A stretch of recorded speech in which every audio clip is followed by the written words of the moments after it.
Oke teman-teman, ketemu lagi di channel Napaktilas. Masih tetap dengan Mbak Novi. Kita akan ngobrol nih terkait dengan penelusuran beliau. Katanya saya dapat kabar nih Mbak Novi sering keliling-keliling ke tempat-tempat bersejarah, atau kata orang bilang sih tempat keramat. Nah, saya ingin tanya nih ke Mbak Novi, apa sih tujuannya keliling-keliling ke tempat yang dianggap mistis menurut orang sekarang? Buat orang mistis, buat aku enggak sih. Enggak. Bukan mistisnya, tapi lebih ke arah vibrasinya. Oh, oke. Memang kalau mistis kan mungkin orang bilangnya mistis, tapi sebenarnya sih sesuatu yang memang lebih ke frekuensi tinggi lah. Kalau bahasa aku banganya bahasanya frekuensi. Enggak takut? Ngapain ditakutin? Bagus kok. Oh, bagus ya. Bagus kok. Jadi saya kalau Napaktilas ke situs-situs bagus ya. Bagus kok, itu kan ngecas. Ngecas ya. Iya, kalau aku bilang sih ngecas ya. Oh. Karena sebenarnya tempat-tempat tersebut tuh mengandung unsur magnet tinggi. Oh, oke. Magnet bumi. Nah. Jadi kalau bahasa sekarang mungkin kalau misalnya lagi pengen main game deh ya, tiba-tiba wifi hilang, kemana kita? Ke wifi, cari wifi dong, Indomaret atau apa yang ada wifi. Ya sama, orang dulu begitu. Healing sebetulnya kan healing. Jadi healingnya itu dicas sih, ngecas. Jadi benar-benar ngecas. Jadi istilahnya tempat-tempat tersebut tuh energinya bagus. Dan aku memang ada alat khusus, jadi di HP juga ada aplikasinya.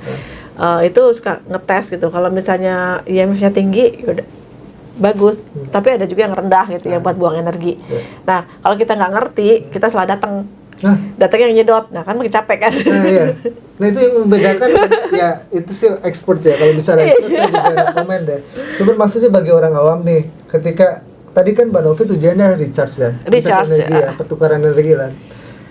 Membedakan antara si tempat tersebut yang recharge sama yang nyedot energi itu apa sih?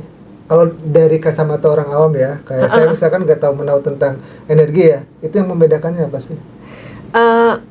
Kalau aku lebih ke arah feeling sih ya. Biasanya kalau tempat yang kurang ini udah otomatis kayak udah nggak kepengen gitu loh. Udah nggak, meskipun udah deket. Tapi biasanya yang ngecharge sama yang nyedot itu nggak jauh beda, nggak berjauhan. Posisinya tuh berseberangan loh.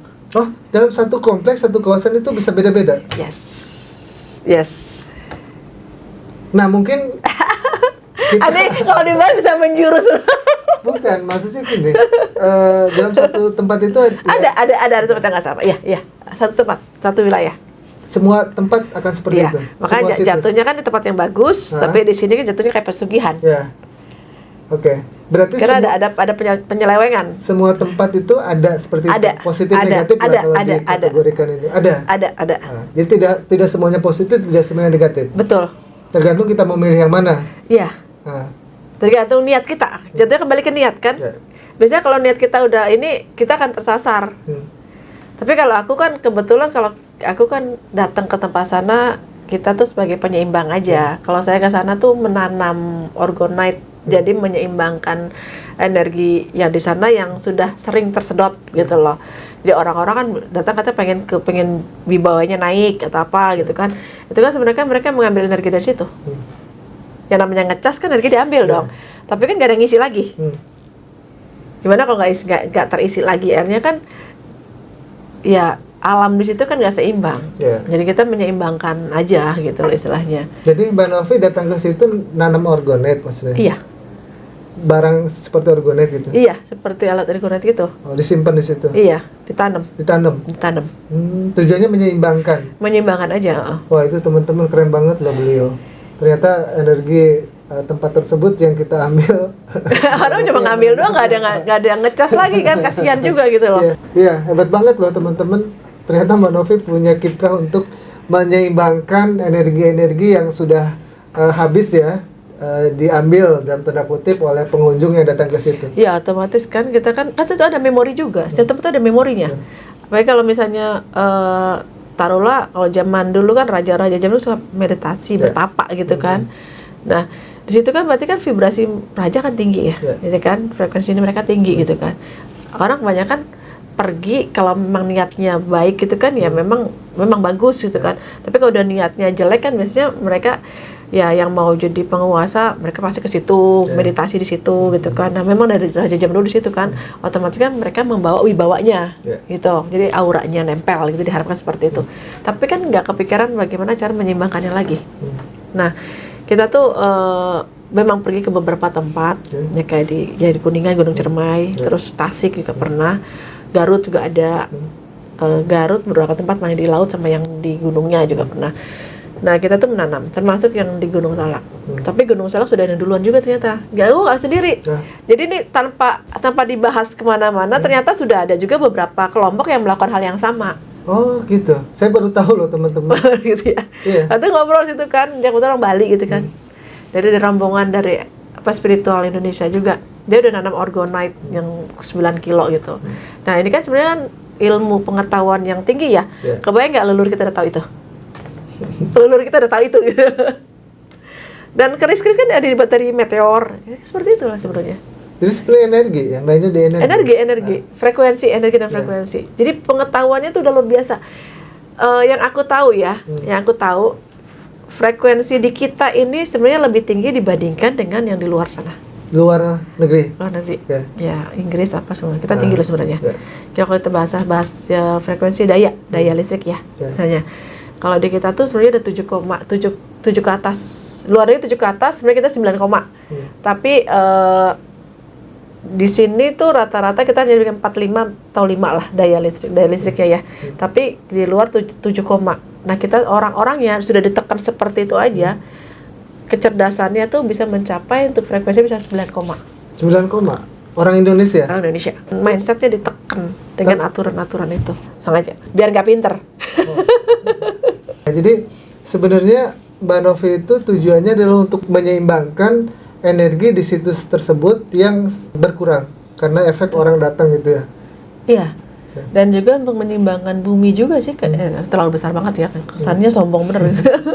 Tapi ya, kita bermain di vibrasi kan. Kalau vibrasi itu bukan ramalan, tapi kita bisa merasakan. Jadi kayak aroma makanan. Orang masak ikan asin, kita nyium aromanya, tapi belum melihat rupanya gitu loh. Nah itu kan sebenarnya kan ada beberapa orang yang memang memiliki kepekaan gitu. Nah pada saat itu kita banyak kan lebih ke arah semuanya serba kebetulan lah. Jadi ada moodnya, ngajak bisa pergi dan beberapa orang, dan orangnya pilihan biasanya sih rata-rata ganjil. Yang perginya jadi 5 atau 7 orang gitu kan. Termasuk si supirnya gitu kan. Nah itu nggak tahu masuk ritual atau enggak gitu. Modern loh itu. Ritualnya modern karena untuk sajian pun aku kan modelnya tidak mau terikat. Karena pemikiran orang mengatakan tuh klinik. Jadi aku paling takut kalau misalnya dianggap seperti itu. Akhirnya kalau memang bunga setaman harus ada 7, ya nanti akan tersedia di sana. Percaya nggak percaya, sering ada bunga ketinggalan. Berarti sebenarnya ketika menanam orgonite itu ada ritual-ritual dilakukan? Kadang-kadang ada. Tergantung dari ininya aja. Kadang-kadang itu juga dapat, juga ada gitu loh. Ya itu insight lah, kalau bahasaku insight. Tapi ya kalau untuk aku tidak mau ada ikatan seperti itu gitu loh. Jadi kalau memang harus seperti itu dan memang itu semacam budaya di sana, ya why not gitu loh. Tapi biasanya kita akan disediakan alam gitu, dan nanti tiba-tiba ada di situ. Oke, dari penelusuran ke situs-situs ini, menurut Mbak Novi yang paling berkesan gitu ya, situs di mana? Yang unik lah kalau saya bilang. Ada namanya di Gunung Malangyang. Jadi yang tapak kepala kuda apa gitu di gunung itu, di Bandung. Di Bandung. Karena uniknya aku tuh tempatnya memang udah nggak ada kayak situs gimana ya. Tapi buat aku itu unik karena memang betul-betul main vibrasi. Jadi ketika nyampe gerbang gitu kan, itu sensasi energinya kerasa. Dan itu tempat itu tidak digunakan sebagai tempat tanda kutip gitu loh. Karena aku pernah waktu itu ke Bogor, itu banyak foto-foto orang gitu. Kasihan. Nah kalau ngomong kayak gitu banyak sih Kang yang udah agak-agak yang memang udah dikenal sebagai ritual gitu. Di situ unik. Kalau yang kan Mas Gandasari pernah kan? Iya. Aku juga pernah ke sana. Itu sensasi juga bagus tuh. Begitu pintu gerbang kebuka, itu auranya kerasa banget gitu. Nah, di situ ada cerita-cerita kan, kalau tanahnya dia gitu kan, ibaratnya bisa digunakan buat sesuatu gitu kan, dan obatnya juga di situ. Ada itu yang orang nggak tahu obatnya. Banyak orang cuma tahu di situ tempat buat menjatuhkan lawan bisnis gitu loh. Tapi kan obatnya di situ juga ada gitu loh. Nah ini yang orang nggak ngerti gitu kan. Kasihan gitu loh, macam jangan dikenal negatifnya doang. Tapi berarti kan satu tempat positif negatif ada. Tergantung tujuannya. Itu ya tergantung tujuannya. Di daerah Klaten juga ada yang sebelahnya emang buat keagamaan, sebelahnya buat pesugihan. Pesugihan dan keagamaan. Itu memang bersisian. Iya, drama juga yang seperti itu. Jangan salah datang ya. Panjang lebar juga nih ngebahas tentang perjalanan. Jadi paham ya? Jadi paham, ternyata di satu situs itu bisa ada positif dan ada negatifnya. Nah, Mbak Novi, oke, mungkin kita tahu tujuan datang ke situs itu adalah untuk hal ini. Itu kan kembali ke niat kita kan. Tapi kalau misalnya ketika kita tidak sengaja nih datang ke suatu situs yang seharusnya ke sini, datang ke sini. Kan efek ke tubuh kita kan kerasa ya? Iya. Nah, bagaimana sih cara menetralisirnya itu? Residunya. Cara menetralisirnya gimana tuh, Mbak Novi? Ya kalau aku mah istilahnya kalau di kita grounding, kalau bahasa umumnya gitu kan, dia mandi garam, dan netralisir aja sih. Yang pasti mah pemikiran kita jangan mikir negatif. Jadi kembali ke pikiran. Kembali ke diri kita. Kalau aku ke situs itu selain menyeimbangkan frekuensi di sana, lebih suka mencari data atau informasi langsung dari sumber alam sekitar situ gitu loh. Karena kan kalau misalnya kayak tadi aku cerita gitu kan, kehadiran, mediumisasi, medium channeling kalau bahasa sekarang, itu mengakses data semesta, akashic record bahasanya itu. Jadi ada orang yang memang sanggup menarik memori itu, tapi prosesnya nggak saat itu, nggak ada proses 3 harian lah paling tidak. Itu akan terus masuk informasi. Nanti kita ketemu data-data atau informasi yang sengaja diselewengkan. Karena kan sebenarnya data-data yang di luar itu banyak kan diselewengkan. Ya sejarah dicatat oleh yang menang kan. Target kedepannya apa nih terkait dengan perjalanan ke situs-situs, Mbak Novi? Target kedepannya, aku ingin melihat. Aku sebenarnya masih ada misi sih, masih pengen mencari sejarah yang memang berhubungan dengan cakra yang ada di Nusantara ini, cakra bumi lah. Karena kan kita kan sebenarnya ada cakra-cakra nih yang menjadi pengikat gitu kan.